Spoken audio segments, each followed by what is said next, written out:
So I will start off my video by telling you I am not an expert. I am not Dr. Lori. I am not Antiques Roadshow. But what I found out when I just started collecting antique or vintage cameos is that there are fakes out there. There are ones that are actually made out of different materials.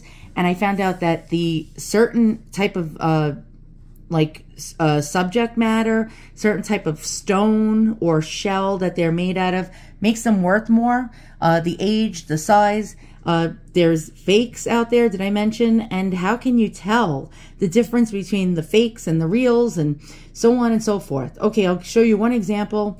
Now, most cameos were carved out of shell, some coral, some hard stone, some even lava, glass, porcelain, and the ones that are molded, like actually porcelain, of course, is molded. So is celluloid and plastic. And but the hand-carved ones are the ones that people, of course, really consider genuine cameos. And but I found out that not all shells are created equal. And the shells that they carved them out, or the hard stone, such as agate, and I'm trying to think of the other one. I can't think of it right now. We'll get to that. Such as agate are actually, or jasper, are actually more valuable when you collect cameos. So again, I am not an expert. I'm learning along with you guys. Tonight we'll go down the Google rabbit hole. We'll learn more. Now, a lot of sellers actually don't know very much about cameos, especially when you buy on sites such as eBay or on Etsy or in places such as like local antique markets. Pretty much people think these are costume jewelry crap. And I did too, up until recently.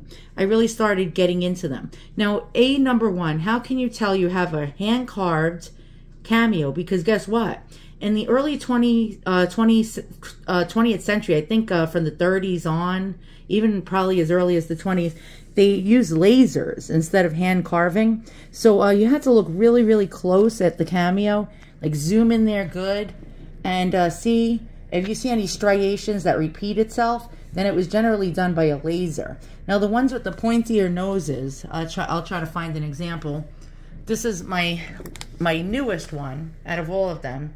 And this one is actually probably from the teens to about maybe the 20s, 30s. Also as early as the teens, like around 1915.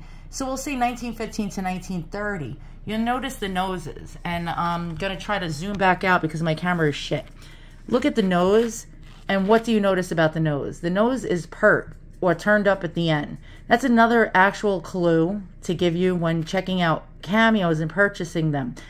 Generally, you want to get the earlier ones because the later ones and the more contemporary ones were pretty much mass-produced and produced by lasers, really not hand-carved that well.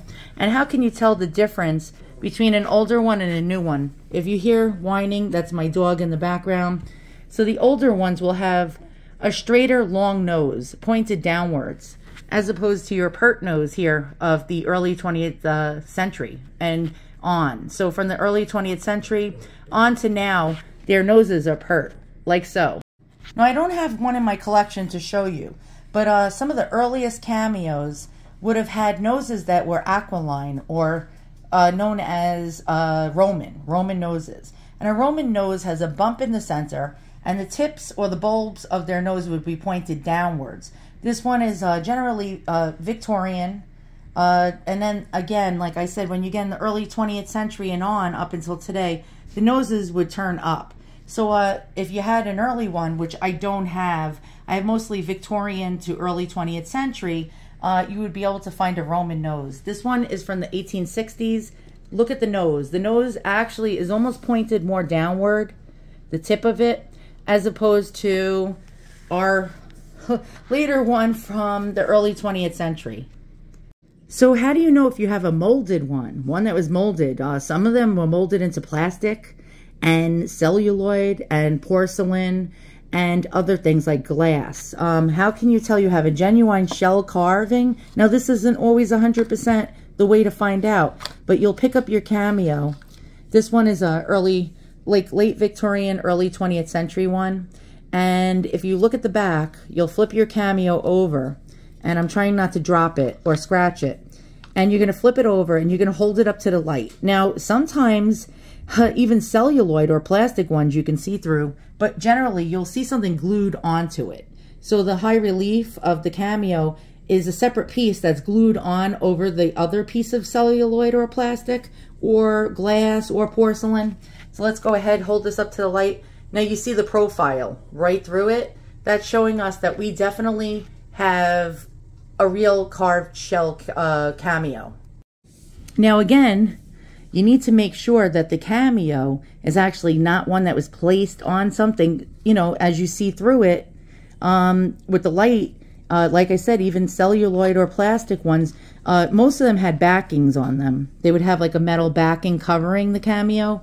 So then you can generally tell it's like molded crap or costume, but basically like costume jewelry. But basically to tell, one that would have been made out of plastic or molded glass, porcelain, plastic, celluloid, would have the piece actually placed on top of it in a separate and glued on. But look for carving into the piece.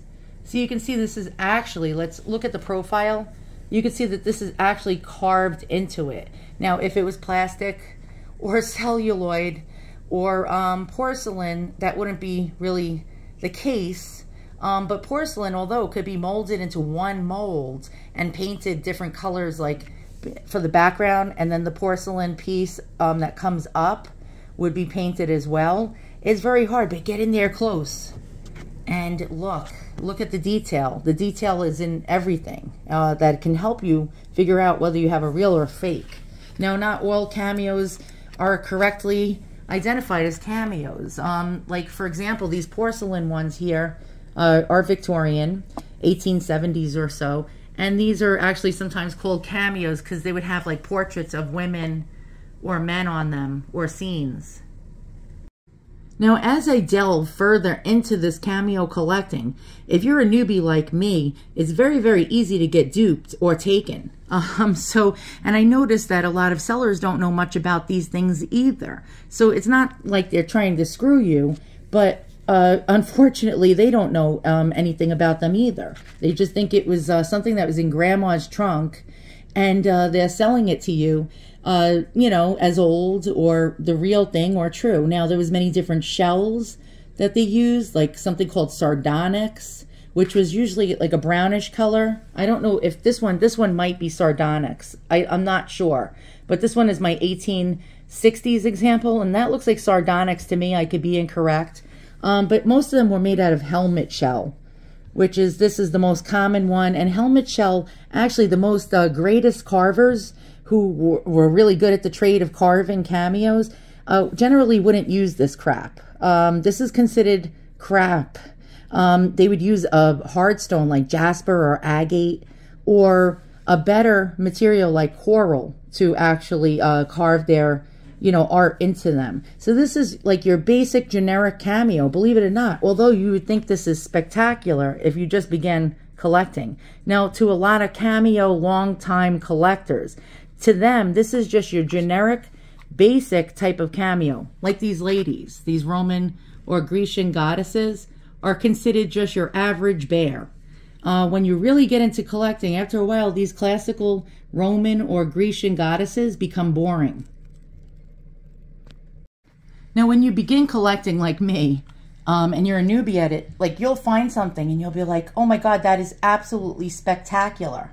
And then as you get deeper into collecting, you'll realize that this is just your basic generic goddess. Even though this one was made probably in the 1860s, it's nothing remarkable. Also, when you're collecting, you can get duped very easily. Now, coral Cameos made out of coral from the ocean is actually quite more expensive in value.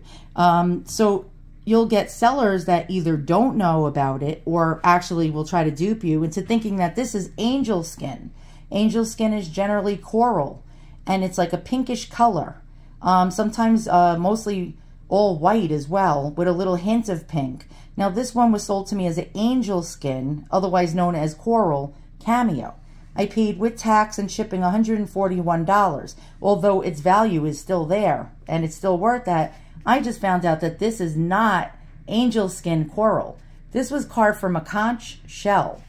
And Mostly conch shell cameos will have like a pinkish salmony hue to it, just like coral ones, and will also have little striations of color, either all white, or you'll see like the background will be pink perhaps, and the cameo will be white with like little streaks of pink going through it.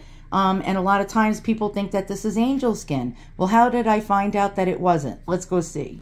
So we're going on to this website called Cameo Materials, Angel Skin, Coral, and Conch Shell. Now this is true angel skin. True angel skin pieces are not common, and the boundary separating the shade from its sanguine relatives is highly subjective. The 3 pieces shown below are genuine coral or angel skin. Whether the color of each qualifies as angel skin is up to the reader. And this is genuine. And this was sold to me, that one I just showed you that was all white, as angel skin or coral.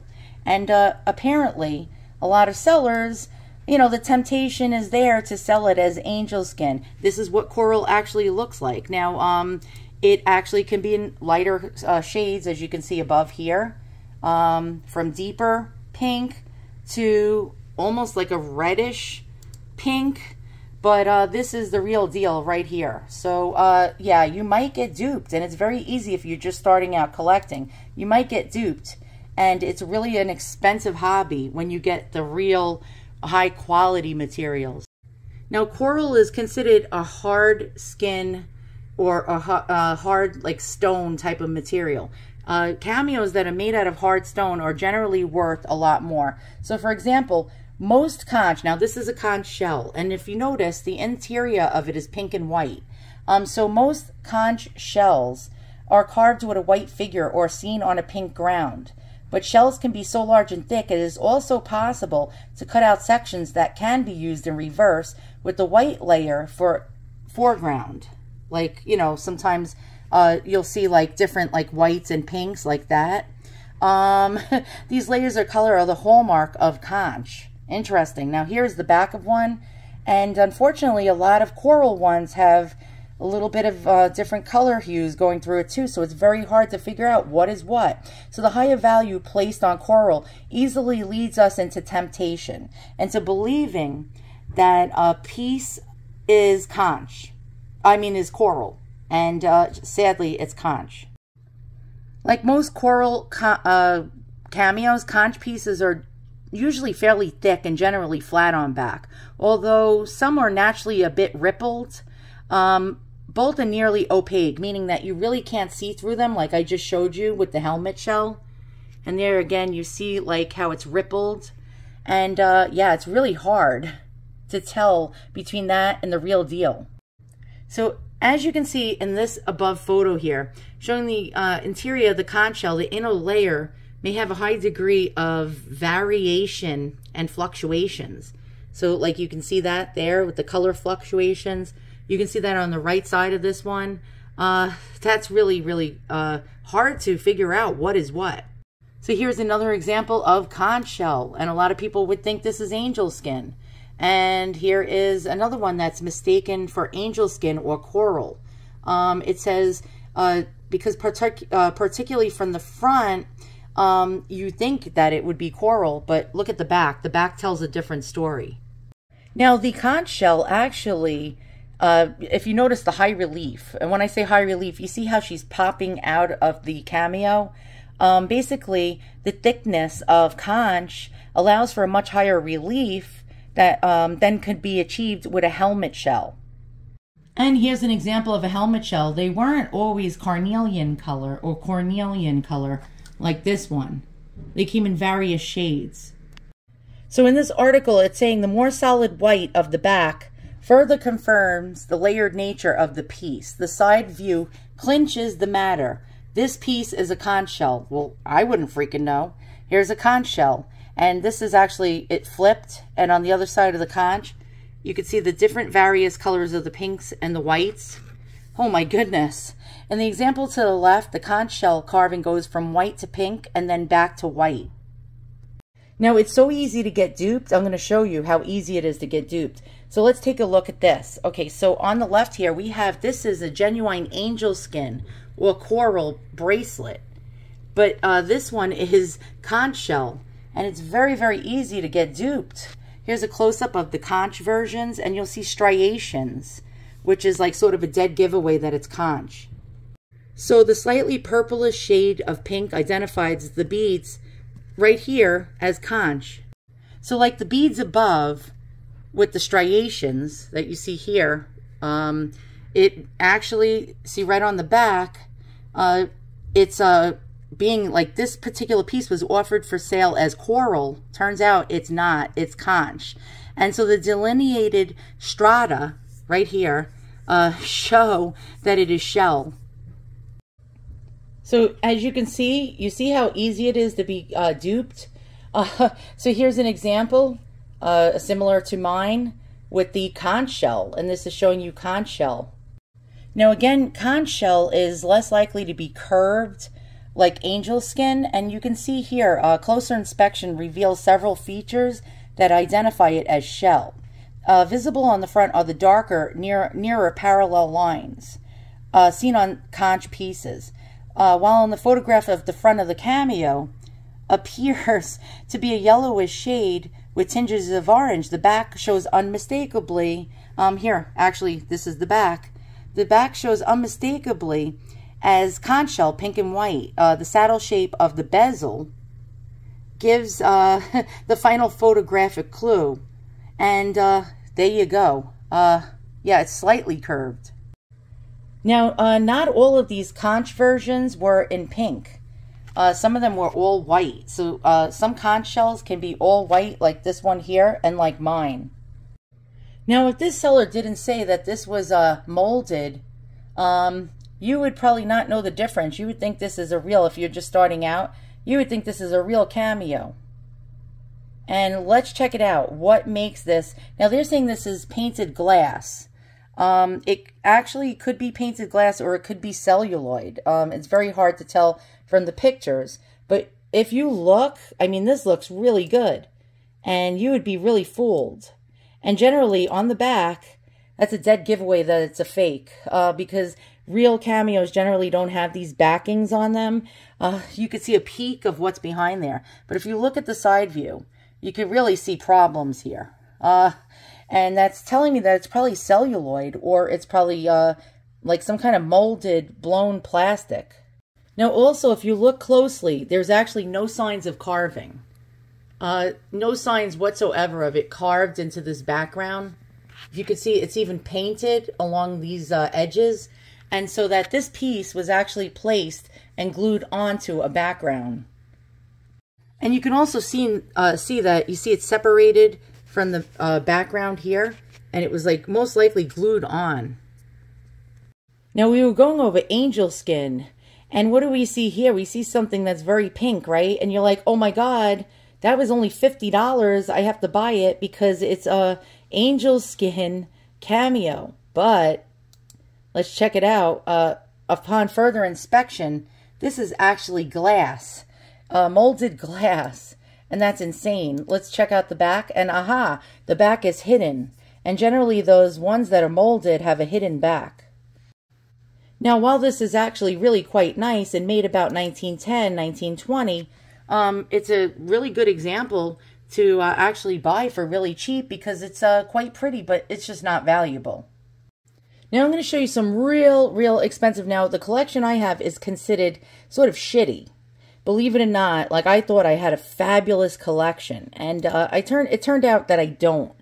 Because if you really want to collect these, you want to get hardstone and the real, you know, really high relief ones. Wow, look at that. That is just beautiful.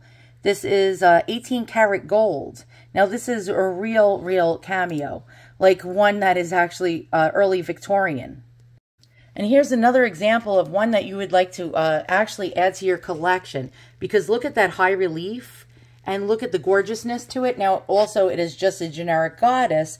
The more detailed ones with several figures going throughout it and all different things going on, the more valuable. And also the size. Size is everything. But this one is circa 1875, and it's 18 karat gold. And it's actually really quite gorgeous with the Greek key design. And it was made out of, actually carved out of agate. And sometimes they dyed the agate, But there you can see on the back, you can actually see through it, just like a regular shell cameo. And you can see this really great relief. Look at that. It was much harder for them to carve in agate or hardstone. And this one is being sold for, get ready, oh yeah. But now if you had a real coral one from the Victorian era with real solid gold, now you're talking $22,500. And now do you know why people fake these? And wow, that is just absolutely outrageous. Look at this.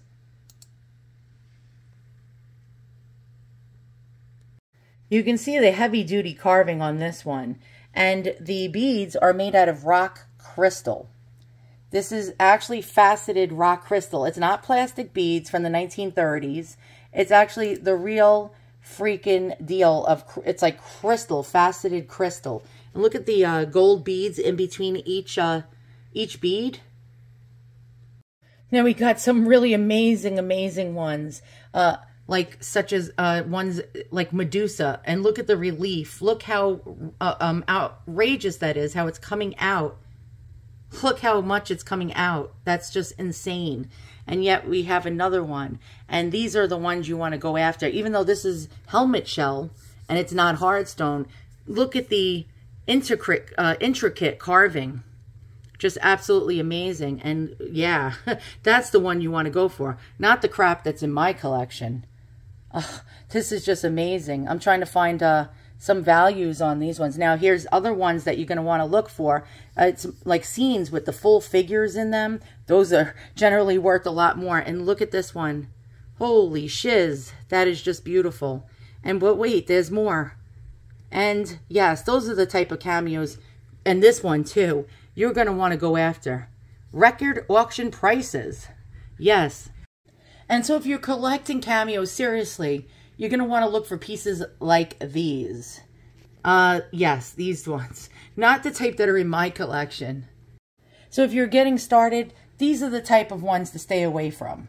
And it's not just because of the price. It's because, well, here's a celluloid version of Ponytail Girl. Now, I hate Ponytail Girl. Ponytail Girl is basically from the 60s and 70s and 80s, and pretty much Avon made a lot of them. And you could see that the like blown plastic or molded plastic was glued onto this background, and it's shiz. But wait, there's more shiz. And even though this one is at $88 and it's you know, apparently I think overpriced in my opinion, but you can see it on a brass setting, and you can see that this is clearly, here we go, celluloid with something molded, and I don't know, sort of looks like a lady, is glued over that piece, and it's crap. But just when you think, unless, you know, thank goodness the person was honest and said it's celluloid. But sometimes on eBay, you'll find something like this, and from far away, you'll say, oh, wow, that's a real shell carved cameo.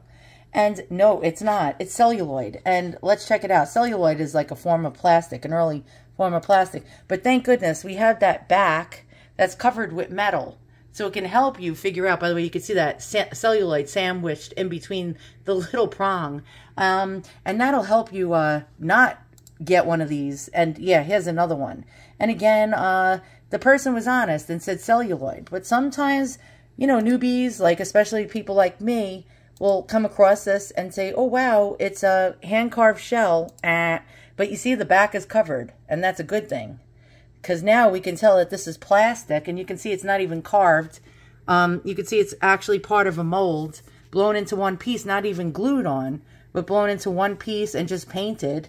And it's got cheap rhinestones on it. And this is an example of one you don't want to collect. But wait, there's more. And here's another example of a celluloid one, all blown into one piece and molded into one piece and painted. And from far away, you might say, wow, we got an old brooch. But no, we don't. And let's continue to look. And if you look, yeah, that's crap. And you could see it's crap. And we got that backing. Thank goodness. So if the seller said it was a carved shell, you would know it's not a carved shell. But wait, there's more. I'm not done yet. And here's another example of a lovely celluloid cameo brooch, all for $5 hairs. Probably made sometime in the 60s. Although celluloid was earlier. Maybe I'm wrong. Could be from the 40s. or the 30s. But again, molded into one piece and shiz. And last but not least, we have our famous Ponytail Girl. I hate Ponytail Girl. Whenever I see Ponytail Girl, even carved out of shell, I just like hate her. I totally hate her. Made in Hong Kong. And yeah, crap. And 19 doll hairs. Okay, so as a beginner in collecting cameos, I once thought I had quite the collection, an envious collection, and it turns out I don't. And although these are quite beautiful, and some of them are mid to late Victorian, some of them are early 20th century, but most of them are late Victorian, early 1900s. I thought I had quite the collection. Even this 1860s one, this one probably 1870s, 1880s. This one, 19 teens to the 30s. This one, 1860s. I thought, wow, I have such a collection. I have an envious collection. Turns out I don't. So I hope you learned something. And thanks for watching. We're learning together. We went down the Google rabbit hole. We found out that this is not angel skin or coral. It's just good old conch shell. And, yep, and we learned that this is made out of helmet shell, which was the easiest shell to carve from for the least artistic artists. Here's, again, helmet shell. And the people that weren't the most skilled used that shell the most. And again, here's more helmet shell. And yes, helmet shell, helmet shell, helmet shell. All of these are Victorian to about 1900. I'd say some of them are even mid-Victorian as I'm looking. But then again, yep, and we got even high relief ones that I thought were pretty good. That turns out to be not the best. Yeah, not the best pieces for any collection. Although some of them are worth about $200 to $300. We now know that the really good cameos are worth several $1,000s. And thanks for watching. Hope you learned something.